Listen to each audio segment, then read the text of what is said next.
sharp out there. So far, so good, Michael. Read on schedule and satellite tracking is headed your way. Once your target is tracked, the next task is to stop this vehicle. In an urban environment, this is usually done with another vehicle in a precisely timed collision. I got $50 says I can bring this guy's car to a complete stop without my seatbelt. Yeah, I'll take a piece of that action. I'll give you $100 if you wear it. I don't want anyone getting hurt.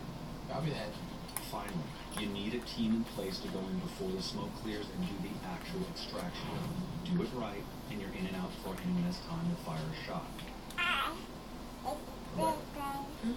You okay?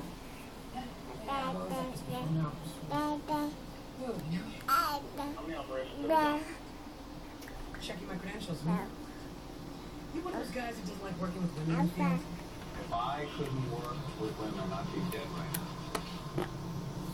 Reed's headed our way. It's a go. Wait's over. You ready? Let's do this.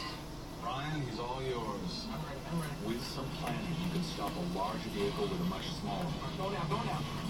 It's a matter of calculating the physics involved and very precise time.